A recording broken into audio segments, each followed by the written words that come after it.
Greetings. So I've been studying Paramahansa Yogananda and pretty consistently decided to switch over and read Srila Prabhupada, and this first conversation with a physicist is golden information, so I'd like to read it to you.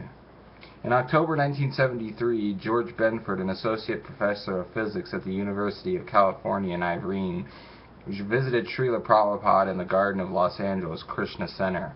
In the course of their intriguing discussion about the possibility of scientific understanding of the soul, Srila Prabhupada declares, "We don't say that this scientific knowledge is useless. Mechanics, electronics, this is also knowledge. But the central point is ajñana, self-knowledge, knowledge of the soul." Srila Prabhupada: "What is the current scientific knowledge about the spirit soul?" Benford: "We virtually have no scientific knowledge about the soul. Therefore you actually have no advancement in scientific knowledge." Well, scientific knowledge is a different class of knowledge. Perhaps. There are so many departments of knowledge: the medical study of the body, the psychological study of the mind, the ultimate spiritual transcendental knowledge. The body and mind are simply the coverings of the spirit soul, just as the shirt and coat are coverings of your body. If you simply take care of the shirt and coat and neglect the person who is covered by the shirt and coat, do you think that this is advancement of knowledge? I think there is no category of knowledge that is useless. We don't say that scientific knowledge is useless. Mechanics, electronics, this is also knowledge. But different departments of knowledge differ in their comparative importance. For example, if someone wants to cook nicely, this is also science. There are many different departments of knowledge, but the central point is self-knowledge, the knowledge of the soul. Dr. Benford: "The only form of knowledge that is verifiable in the sense of getting everyone to agree with it, is that it can be proven logically or experimentally. The science of the self can be verified logically. How so? Just consider your body. You once had the body of a child, but now you don't, and you don't have that body anymore. You have a different body.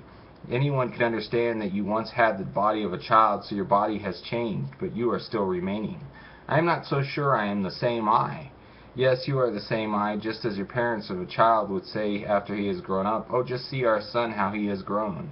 He is the same person. His parents say so. His friends say so. His family say so. Everyone says so.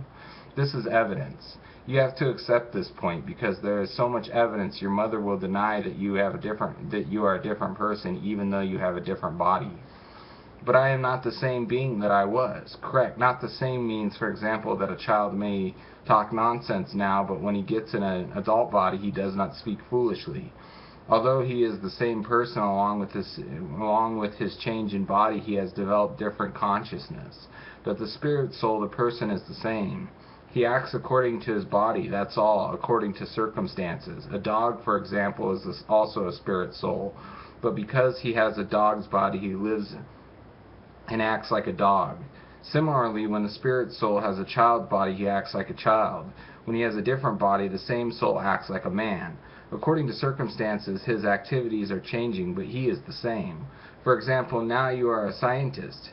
In your childhood, you were not a scientist, so your dealings at that time were not those of scientists. One dealings may change according to circumstance, but the person is the same.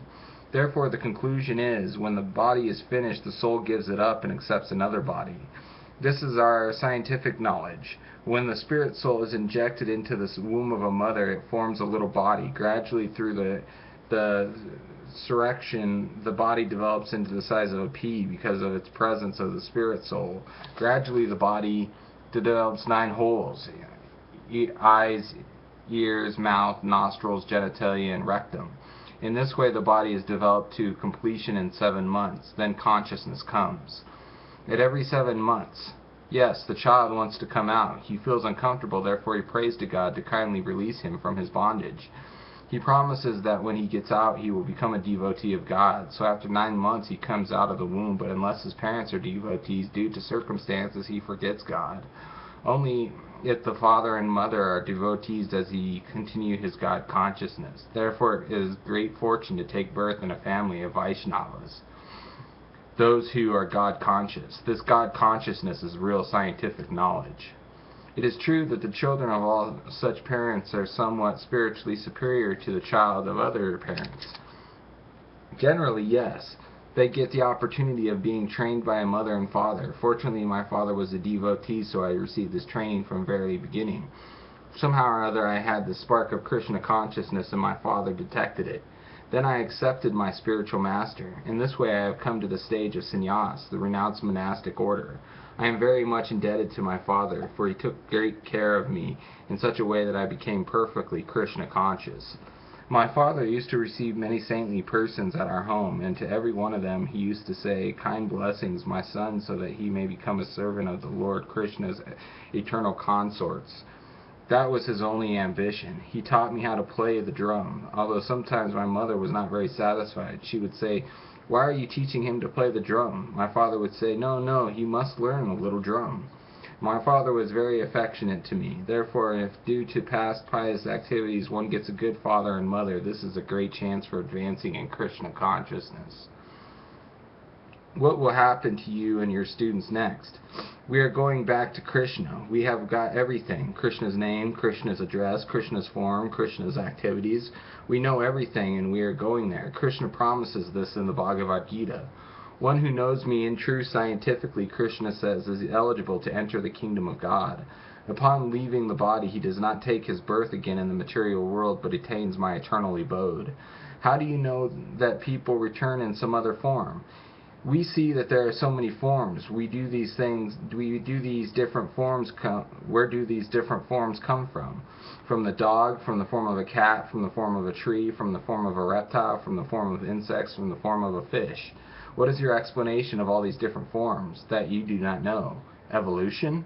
Not exactly. The different species of already existing fish, tiger, and man. All these are already existing. It is just like different types of an apartment.